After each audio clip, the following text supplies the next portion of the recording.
So one of the things that most leaders are grappling with now is change all around them all the time.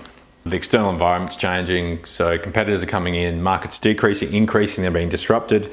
And because of that, you're having to change your business model. And when you change your business model, you have to adapt people's roles and their thinking to that new way of operating. I was doing a conference the other day where I had to speak to a whole bunch of people about how to change business models to adapt to their new environment. And I gave them this really simple framework to be able to communicate to their staff about what needs to change. What I'm going to do is share it with you. I'm going to try and relate it to your situation so that you can use it for yourself.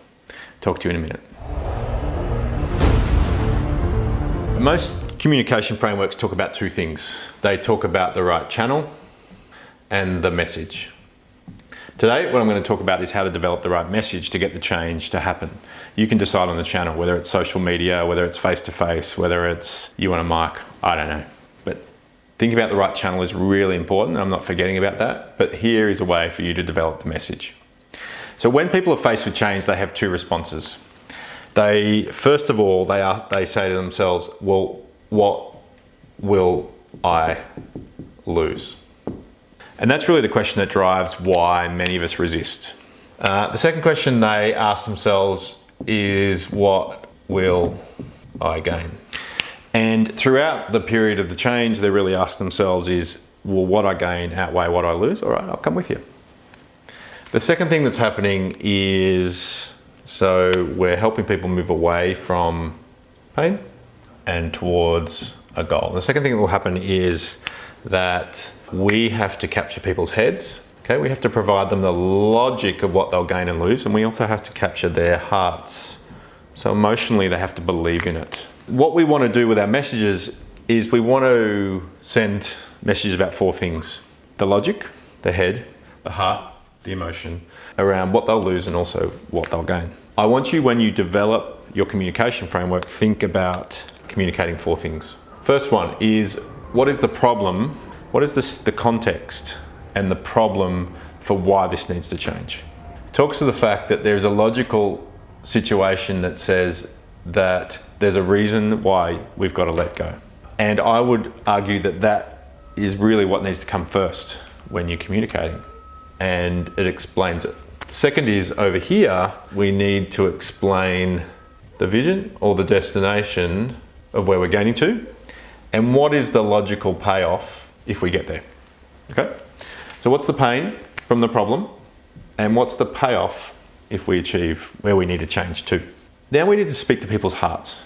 Okay, so we've kind of captured their heads. We've got the problem and the promise, and we know where we're going to get to, but we need to capture their hearts. The first thing around this is, over here, we have to talk about what's in it for me. All right, we have to take this big vision and break it down into what's in it for me for people at different levels of the organisation, so that they actually see that the movement will create a gain for them and there'll be something in it for them. And we have to also talk about what we need to let go of, all right, and why. So that's a tougher conversation because it's requiring you to go to that emotional level and saying, you know what, it's going to require all of us to change. So here's the summary.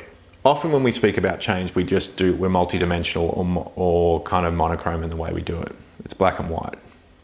And I think there's more to it. There's actually another dimension to this, which is we need to be able to send messages that talk to the fact that people resist and they'll find it hard to let go. We need to send messages that talk to what people will gain from going through change. And we need to connect with their heads, the logic, but also connect with their hearts. So when you send messages, think about these four things. Am I communicating the problem and the pain? Am I communicating the vision, the payoff? Am I articulating what needs to be let go of? And am I talking about the what's in it for me? So how you can use this is every one of you, well, not every one of you, most people I talk to are having some element of their operation or the way they're operating needing to change in the next 12 months. When you talk to your staff at a meeting, when you get an opportunity to talk about that vision, cover these four areas. And what you'll find is that people are more likely to, rather than resist, they'll move with you. If you need help with this, you want me to come in and help you put it together, I've done this for a couple of people at the conference since I spoke. Happy to come and do that with you. I hope this is helpful for you. See you next time on The Reason and the Road.